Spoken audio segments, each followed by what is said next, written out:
اعوذ باللہ من الشیطان اللعین الرجیم بسم اللہ الرحمن الرحیم الحمد لأہلہ والصلاة علی اہلہا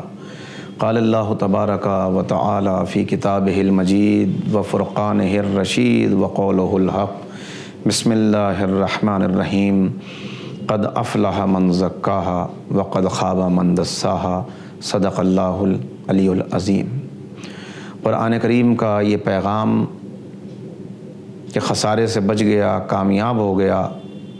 وہ شخص کہ جس نے اپنے نفس کو آلودہ ہونے سے بچا لیا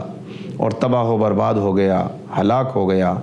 خسارے کا سودا کیا اس نے کہ جس نے اپنے نفس کو آلودہ کر لیا۔ اپنے آپ کو کیسے نقصان اور خسارے سے بچایا جائے اور کیسے اپنے نفس کی اصلاح کی جائے، اس پر ہم غور و فکر کر رہے ہیں، اور ہماری گفتگو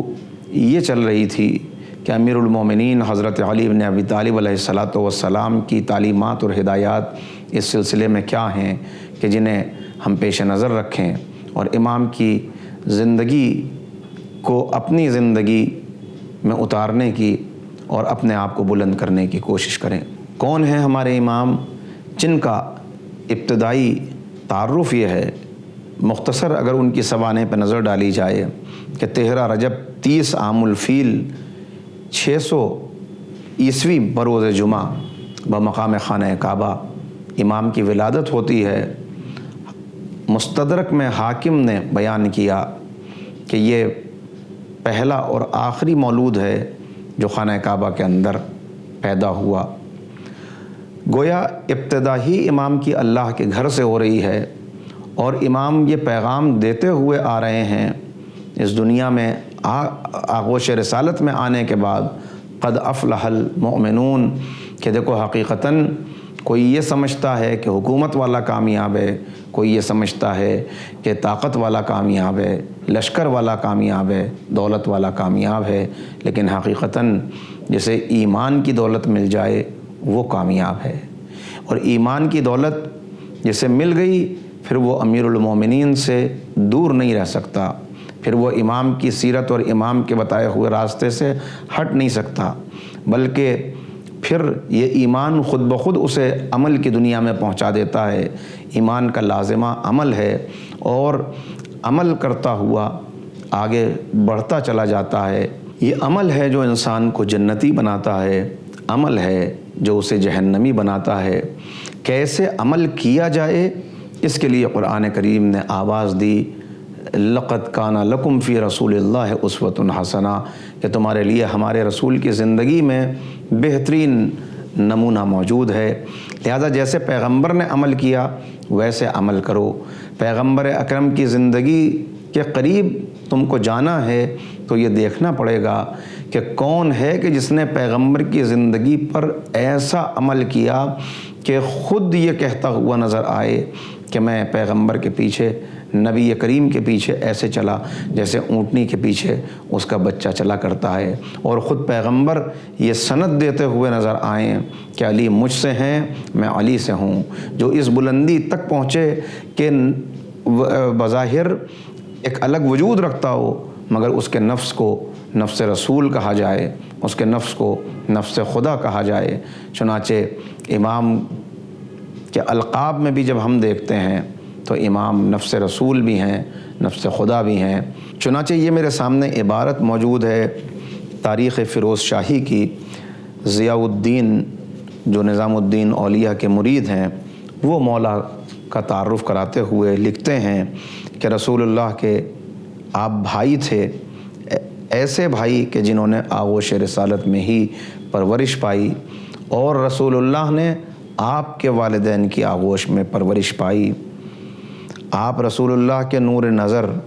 حسن و حسین کے والد و گرامی ہیں۔ صحابہ میں سب سے زیادہ زاہد، عالم، اور اسلام کے آنے سے پہلے بھی پاکیزہ کردار و سیرت کے مالک حضرت علی بن ابی طالب ہیں، جن کی سخاوت پر آیات قرآنی گواہ ہیں۔ مولانا ابو الحسن ندوی مولا کا تعارف کراتے ہوئے جو الفاظ لکھتے ہیں وہ بہت ہی قیمتی ہیں۔ فرماتے ہیں کہ مدت خلافت میں آپ مسلسل مجاہدہ اور کشمکش کے اندر مبتلا رہے، لیکن یہ مشکل سفر تھا جو امام نے اس عالم میں طے کیا کہ نہ تھکنا ہے، نہ مایوسی ہے، نہ بددلی ہے، نہ شکایت ہے، نہ راحت طلبی ہے، نہ دوستوں کا گلہ ہے، نہ دشمنوں کا خوف ہے، نہ مدح و ذم کی پرواہ ہے، نہ اپنی جان کی فکر ہے۔ ایسی زندگی کہ جس میں دریا کا سا صبر ہے، جس میں سورج اور چاند کی سی پابندی ہے، جس میں ہواؤں اور بادلوں کی سی فرض شناسی ہے۔ گویا ذوالفقار ان کے ہاتھوں میں سرگرم ہے اور وہ دست قدرت میں سرگرم عمل ہیں۔ 100% یقین، ایمان اور اطاعت پروردگار مولا کی زندگی کا خاصہ ہیں۔ تو یہ ہے امام کی زندگی، یقین کامل، ایمان، اطاعت محض۔ اور جب زندگی میں ایسا یقین اور ایمان حاصل ہو جائے تو پھر لقب ہی کل ایمان ہو جاتا ہے۔ اور پھر قرآن کریم گواہی دیتا ہے وَمِنَ النَّاسِ مَن يَشْرِي نَفْسَهُ ابْتِغَاءَ مَرْضَاتِ اللَّهِ، کہ بندوں میں ایسے بھی ہیں کہ جو اپنا نفس بیچ کر اللہ کی مرضی کے مالک بن جاتے ہیں، اللہ کی مرضی کو خرید لیتے ہیں۔ اور جب اللہ کی مرضی پیش نظر رہے تو پھر بندے کو لوگوں کی پرواہ نہیں ہوتی، زمانہ کیا کہے گا، لوگ کیا سوچیں گے، کتنے لوگ ساتھ ہوں گے، جانے والے چلے جائیں گے، میں تنہا رہ جاؤں گا، اسے کسی چیز کا احساس نہیں ہوتا، بلکہ وہ کہتا ہوا نظر آتا ہے کہ اگر میرا بس چلے تو تمہارے 10 دے کر دشمن کا 1 لے لوں، اس لیے کہ وہ جانتے ہیں کہ ان کا قائد باطل پر ہے، پھر بھی وہ اس کی آواز پر لبیک کہتے ہیں۔ تم جانتے ہو کہ میں امام برحق ہوں مگر میری آواز پر لبیک نہیں کہتے۔ تمہاری مثال اس بوسیدہ لباس جیسی ہے کہ جسے ایک طرف سے سیا جائے تو دوسری طرف سے ادھڑنے لگتا ہے۔ یعنی میں تم کو آواز دیتا ہوں، کس لیے آواز دیتا ہوں؟ یہ نہج البلاغہ کا خطبہ نمبر 134 ہے کہ جس میں یہ امام کا قول موجود ہے کہ میں تم کو کیوں بلاتا ہوں۔ انی اریدکم للہ وانتم تریدوننی لانفسکم، میں تمہیں اللہ کے لیے چاہتا ہوں اور تم مجھے اپنے شخصی فائدے کے لیے چاہتے ہو۔ تمہارا مقصد مجھ سے فائدہ اٹھانا ہے اور میرا مقصد تمہیں اللہ کی طرف لے جانا ہے۔ جو اللہ کی طرف لے جانے کے لیے آواز بلند کرتا ہے پھر وہ لوگوں کی کیا پرواہ کرے، مخالفتوں کا اسے کیا خوف ہو، اپنی جان کی اسے کیا فکر ہو، کسی کے روٹ جانے کا اسے کیا خطرہ ہو، کسی حکومت کا اس کو کیا لالچ ہو، پھر تو وہ واضح طور پر یہی کہتا نظر آتا ہے کہ بتاؤ اس بوسیدہ نالین کی قیمت کتنی ہے۔ اور ابن عباس جب کہہ دیتے ہیں کہ مولا اس کی کوئی قیمت نہیں ہے تو پلٹ کے امام جواب دیتے ہیں کہ تمہاری اس حکومت کی قیمت میری نگاہ میں اس بوسیدہ نالین سے بھی کمتر ہے، اس لیے کہ جس حکومت کے ذریعے حفاظت نہ کی جا سکے عوام کی، نظام نہ قائم کیا جا سکے عدل کا، اور حقوق نہ پہنچائے جا سکیں لوگوں کے، پھر اس حکومت سے وہ نالین بہتر ہے جو پیر کی حفاظت کرتی ہے۔ یہ وہی کہہ سکتا ہے کہ جس نے اپنی زندگی کا مقصد صرف اور صرف اپنے اللہ کو بنا رکھا ہو اور جس کا مقصد بندوں کو اللہ تک لے جانا ہو۔ آپ ذرا غور کریں، ایک بزنس میٹنگ میں آدمی کہیں بیٹھا ہوا ہو تو اس وقت اسے کسی کا ڈسٹرب کرنا بڑا برا لگتا ہے، اور وہ بڑی ہدایتیں کرتا ہے کہ دیکھو خبردار کوئی بچہ نہ آنے پائے، فون کی گھنٹی نہ بج جائے، کوئی بھی اہم بات ہو مگر باہر رکنا اس لیے کہ میری بہت اہم میٹنگ ہے جو چل رہی ہے۔ ایک تھوڑے سے مادی فائدے کے لیے جو ملاقات ہوتی ہے اس میں آدمی اتنا اہتمام کرتا ہے، اور بندہ رب سے ملاقات کے لیے جائے اور اس میں اہتمام نہ ہو، کیسا اہتمام ہو یہ وہی بتائے گا کہ جو یہ کہتا نظر آئے کہ ایسے عبادت کرو کہ جیسے تم اللہ کو دیکھ رہے ہو، اگر ایسے نہیں کر سکتے تو کم سے کم ایسی عبادت تو کرو کہ وہ تمہیں دیکھ رہا ہے۔ اور جب اس سے سوال کیا جائے گا کہ مولا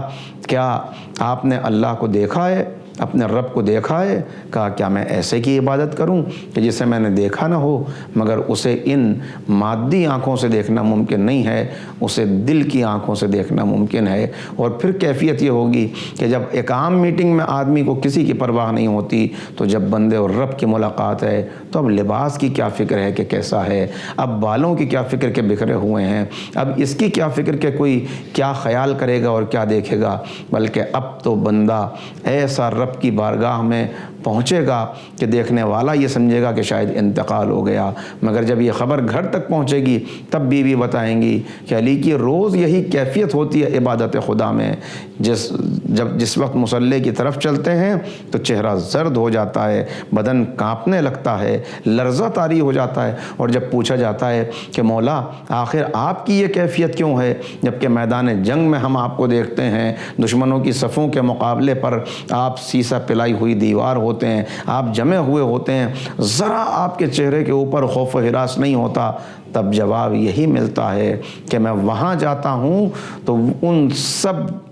کے سامنے میں اپنے اللہ کی مرضی حاصل کرنے کے لیے جاتا ہوں، وہ سب مجھ سے چھوٹے ہو جاتے ہیں جب میں اپنے آپ کو اپنے اللہ کا سپاہی پاتا ہوں، اپنے آپ کو اس منزل پر پاتا ہوں۔ مگر اب میں اس کی بارگاہ میں جا رہا ہوں، اللہ اکبر، جو بڑا ہے جس سے بڑا کوئی نہیں، تو بڑے کی بارگاہ میں چھوٹا بن کے جایا جاتا ہے۔ اور اسی لیے جو معیار مولا نے بتایا وہ معیار کیا ہے؟ وہ معیار یہی ہے کہ اے میرے معبود،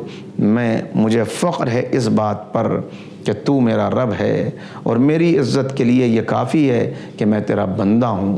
دنیا کس بات پہ فخر کرتی ہے؟ کوئی مکان پہ فخر کر رہا ہے، کوئی لباس پہ فخر کر رہا ہے، کوئی گاڑی پہ فخر کر رہا ہے، کوئی اپنے بینک بیلنس پہ فخر کر رہا ہے، مگر امام فخر کر رہے ہیں کہ میں اس کا بندہ ہوں۔ بندگی پہ ناز کرتے ہوئے، بندگی پہ فخر کرتے ہوئے، عزت کا معیار لوگوں کی نگاہ میں کیا ہے؟ لوگ اس کی عزت کرتے ہیں،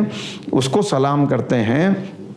کہ جس کا معاشرے کے اندر اسٹیٹس بلند ہو، مگر مولا فرما رہے ہیں کہ میری عزت کے لیے یہ کافی ہے کہ میں تیرا بندہ ہوں۔ تو میرا ویسا رب ہے جیسا میں چاہتا ہوں، مجھے ویسا بندہ بنا لے کہ جیسا تو چاہتا ہے۔ یہ ہے عبد کا عبدہو ہو جانا، کہ جب عبد تمام بندوں کی صف سے نکل کے بس اس کا بندہ بن جائے، جب اس کا بندہ بن جائے تو پھر کس کی پرواہ کرے؟ وہ ایک سجدہ جسے تو گراں سمجھتا ہے، 1000 سجدوں سے دیتا ہے آدمی کو نجات۔ جب عبدہو ہو گیا تو اب معیارات بدل گئے۔ یہ مختصر مناجات کے جملے نہیں ہیں، بلکہ یہ زندگی کے اصول ہیں جو مولا ہمیں بتا رہے ہیں۔ اور پھر جو مناجات طویل مناجات ہے، ذرا اس کو دیکھیں۔ اے میرے مالک، کون ہے غنی کے علاوہ جو فقیر پر رحم کرے؟ یہ دعوت ہے، یہ بتا رہے ہیں کہ سب سے رشتہ رکھو، لیکن یہ خیال رہے کہ وہ رشتہ بندوں سے بندے کا رشتہ ہے۔ جب رب کی طرف جاؤ تو سب سے رشتہ توڑ کر رب کی طرف آ جاؤ۔ توڑنے کا یہ مطلب نہیں کہ ان سے قطع تعلق کر لو، بلکہ اب یہ احساس ہو کہ کس کی طرف جا رہے ہو، تم ہو کون اور تمہیں کامیابی کیا چیز دے سکتی ہے۔ جب اس انداز سے سجدہ کرو گے تو پھر سجدے میں جانے والے سر پہ اگر ضربت بھی لگے گی تو فزتو برب الکعبہ ہی کی آواز سنائی دے گی، نعرہ سنائی دے گا کہ معبود میں کامیاب ہو گیا۔ اسی لیے تو علامہ اقبال مخاطب کر کے قوم کو کہہ رہے ہیں کہ ذرا سوچو، ذرا غور کرو، آج تمہاری رسوائی کا سبب کیا ہے؟ نہ ستیزہ گاہ جہاں نئی، نہ حریف پنجہ فگن نئے، وہی سیرت اسد اللہ، وہی مرحبی، وہی انتری۔ دیکھو کچھ بھی بدلا نہیں ہے،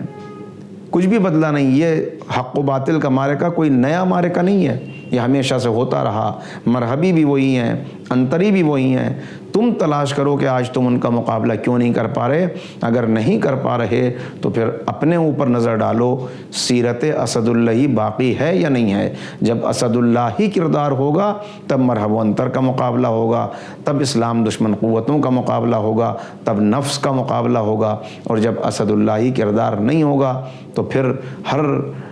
میدان میں شکست کھاؤ گے، ہزیمت اٹھاؤ گے، رسوا ہوگے۔ اور پھر فرماتے ہیں کہ مادی وسائل کا حوالہ دے کے یہ مت کہو کہ کیا کریں، ہمارے پاس آج وہ پہلے جیسی طاقت نہیں ہے، وہ حکومت نہیں ہے، وہ اب ہمارے پاس وسائل نہیں ہیں، اس لیے کہ تیری خاک میں ہے اگر شرر تو خیال فقر و غنا نہ کر، کہ جہاں میں نان شعیر پر ہے مدار قوت حیدری۔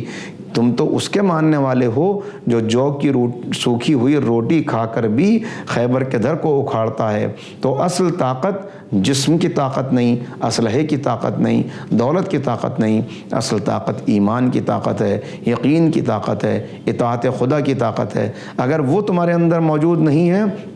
تو پھر سمجھ لو کہ تم نے مولا کائنات کا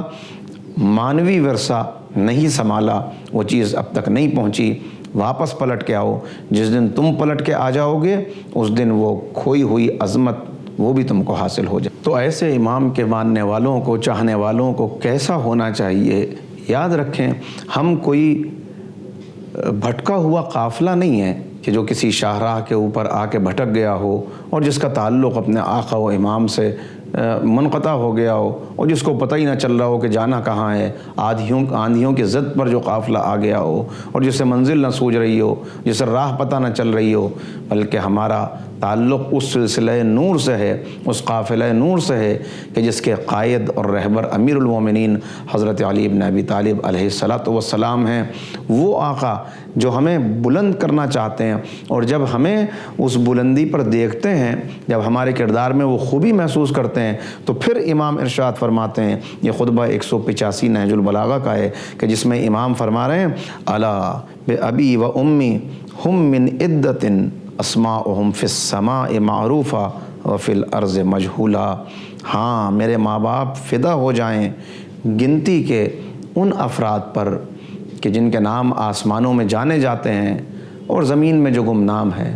زمین والوں کے درمیان وہ کوئی خاص شخصیت کے مالک نہیں ہیں، لوگ انہیں دیکھتے ہیں، کوئی زیادہ اہمیت نہیں دیتے، لیکن حقیقتاً ان کا معنوی قد اتنا بلند ہے، ان کی معنوی شخصیت اتنی بلندی پر پہنچی ہوئی ہے کہ ملائکہ عرش کے ان کی گفتگو کرتے ہیں، ملائکہ ان کے بارے میں کہتے ہیں کہ یہ کتنا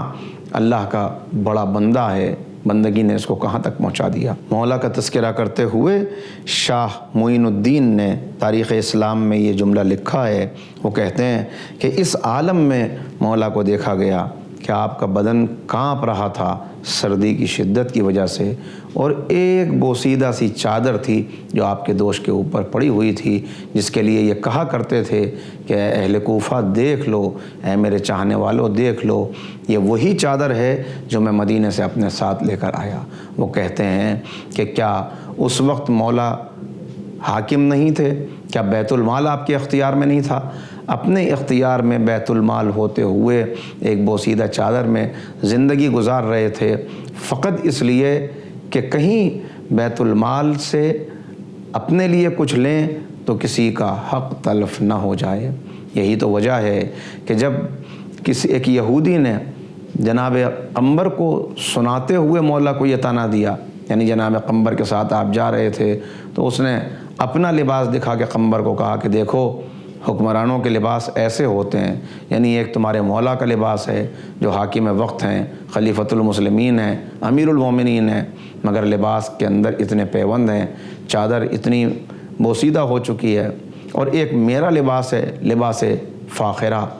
امام نے سنا کہ قمبر اس سے کہہ دو کہ حاکم کی ذمہ داری کچھ اور ہوتی ہے، جس دن میری رعایا کے سب سے غریب آدمی کے جسم پر ایسا قیمتی لباس آ گیا، اس دن میں بھی قیمتی لباس پہن لوں گا۔ یہی وہ کردار تھا کہ جس کا تذکرہ حاکم شام کے دربار میں ہو رہا تھا کہ جب زرار سے پوچھا کہ زرار بتاؤ تم نے علی کو کیسا پایا، تو وہ رونے لگے اور کہا کہ ان کے بارے میں مجھ سے کیا پوچھتے ہو کہ جنہیں رات کی تاریکی میں اس عالم میں نے مصلی عبادت پہ دیکھا کہ اپنی داڑھی کو، اپنی ریش مبارک کو اپنے ہاتھوں سے پکڑے ہوئے تھے، آنکھوں سے آنسو بہہ رہے تھے، دامن گیلا ہو چکا تھا، اور کہہ رہے تھے کہ اے معبود سفر طویل ہے اور زاد راہ کم ہے۔ کبھی آسمان کے تاروں کو دیکھ کے کہتے تھے فلک کے ستاروں بتاؤ تم نے کبھی علی کو سوتے ہوئے تو نہیں دیکھا، جن کا عالم یہ تھا کہ جب درزی کے پاس پہنچے کہ اس کرتے میں ایک پیبند اور لگا دے، تو درزی نے کہا مولا اب اس کے اندر گنجائش نہیں کہ ایک اور پیبند لگایا جائے، مولا مجھے شرم آتی ہے کہ اب میں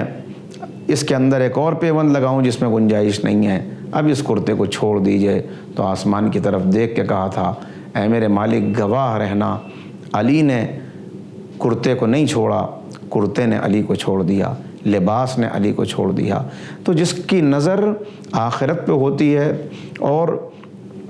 جو اللہ کی مرضی خریدنے کے لیے اپنے نفس کا سودا کر لیتا ہے، پھر وہ ان چیزوں کی پرواہ نہیں کرتا بلکہ رضائے الہی کے لیے قدم بڑھاتا رہتا ہے، اور پھر وہاں سے بھی آواز آتی ہے کہ اے بندے تو نے میرے لیے سب کچھ قربان کر دیا، تو اب میں نے تجھے اپنی مرضی کا مالک بنا دیا۔ جو اس کے بندے ہو جاتے ہیں وہ پھر نفس کے بندے نہیں رہتے، خواہشات کے بندے نہیں رہتے، دنیا کے بندے نہیں رہتے۔ ان کی تو بس یہی کوشش ہوتی ہے کہ جیسے ہم بلند ہو گئے ویسے ہی معاشرہ بھی ہمارے ساتھ بلند ہو جائے، جیسا کہ منسوب ہے علامہ اقبال کی طرف یہ شعر کہ اقبال نے کہا کہ ہمیشہ ورد زباں ہے علی کا نام اقبال، کہ پیاس روح کی بجھتی ہے اس نگینے سے۔ والسلام علیکم ورحمۃ اللہ وبرکاتہ۔